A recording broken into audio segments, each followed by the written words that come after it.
Hey guys, Chris from Provo Beast Audio Installation, and in today's video we're doing an amplifier and subwoofer in this 2010 Chevy Camaro. Now in this install we're going to show you how to integrate this amp and sub to an existing aftermarket radio. Let's get started.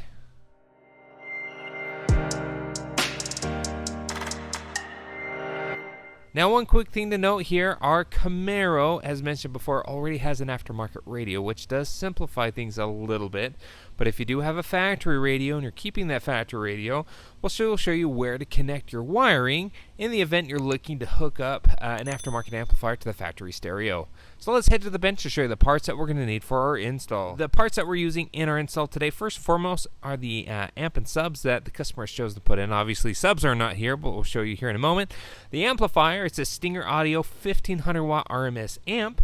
This does 1500 watts at 1 ohm, and we're running two Scar Audio 12-inch subwoofers in custom enclosures that are specific to this generation Camaro. Now we can link these boxes along with other universal boxes that'll fit. The trunk opening of our Camaro, as you know, is very small, so you can't get a big box there.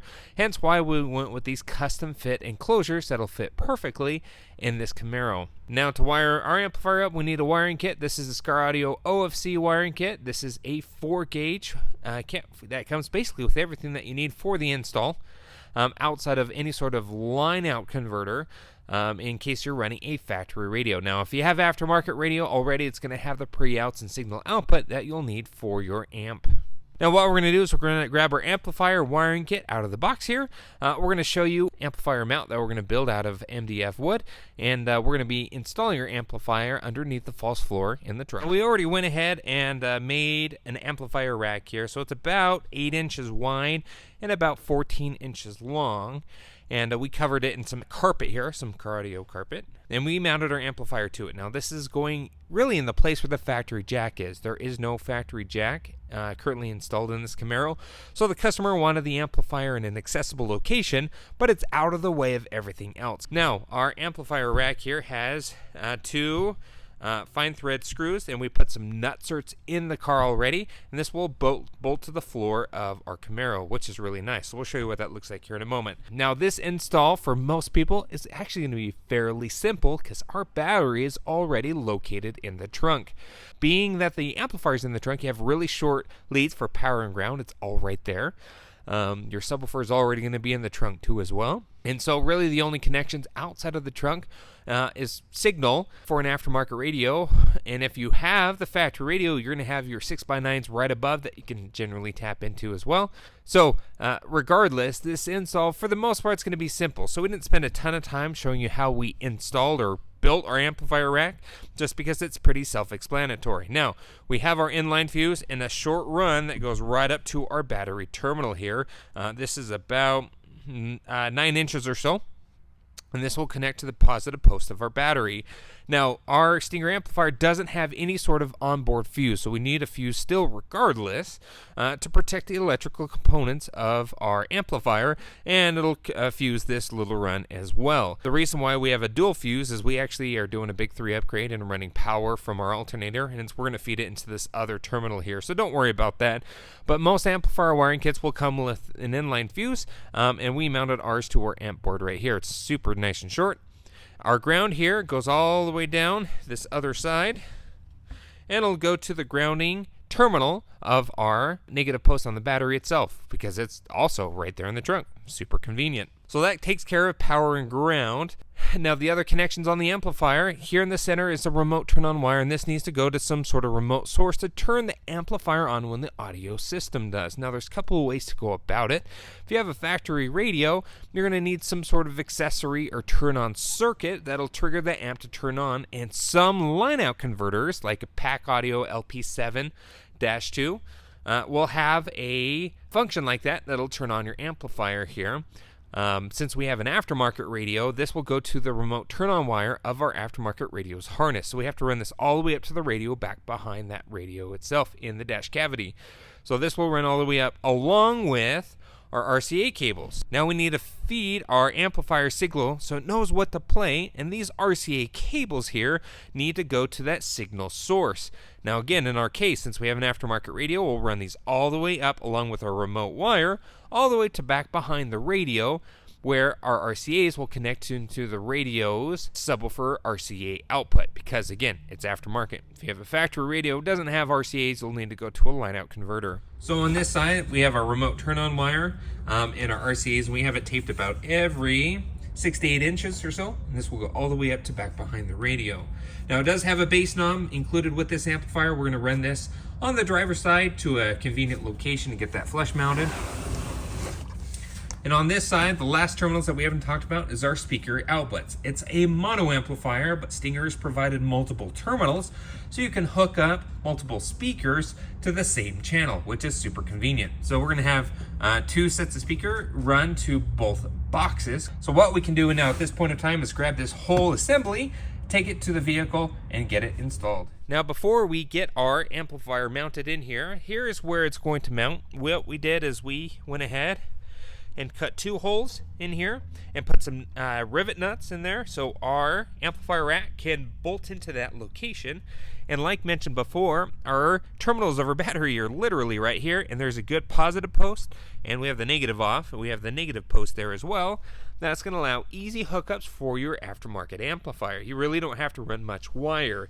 Now this long blue wire coming, this is actually a run from the alternator all the way from up front, and that'll go through that fuse holder there. Obviously you won't have that in your case, but since we're pulling a lot of current here, customer opted for a big 3 upgrade. It's a little bit more complicated because our alternator is up front and the battery's in the rear, but we'd have a nice long fused run that goes all the way up to the alternator under the hood. Alright, so we got our amplifier all in here, and as you can see, it's looking great.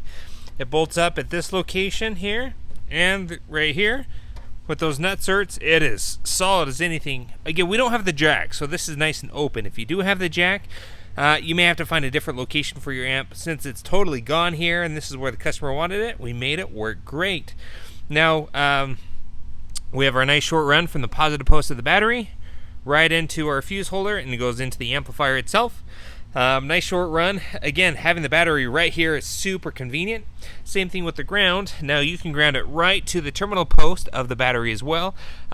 We actually did a big 3 upgrade, so we did a nice 1-aught battery ground to the factory ground here, and we added everything to that ground. Remote turn-on wire and RCAs will go down here, follow on the factory wiring, back behind, just tucked it up underneath the carpet into the inside, so we have to pull out some panels, keep pulling it forward so we can connect it into the aftermarket radio. So now at this point we need to pull out the aftermarket radio, or if it's factory in your case, and we'll make our connections at the radio.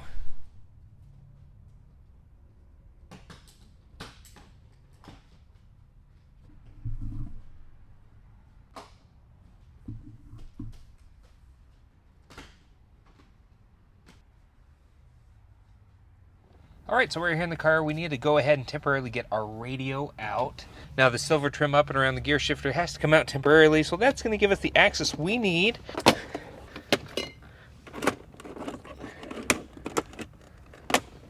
I'm going to pop this trim out. Pull the gear shifter back. We're going to go ahead and disconnect some harnesses. There we go. We're missing the bottom screws, so usually there's 2 screws here at the bottom. We don't have them here in our case. The rest of the panel should be just held in with clips.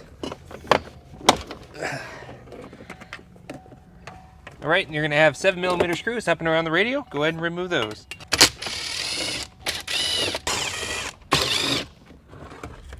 Alright, so we pulled our RCs and remote turn-on wire.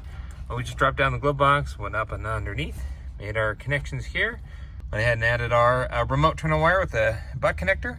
And at this point, we've made our connections at the radio. We can get the radio reassembled. All right, so we've temporarily got the subs in just so we can test and tune and make sure it's all sounding good before we get the carpet all in and everything all fully reassembled here.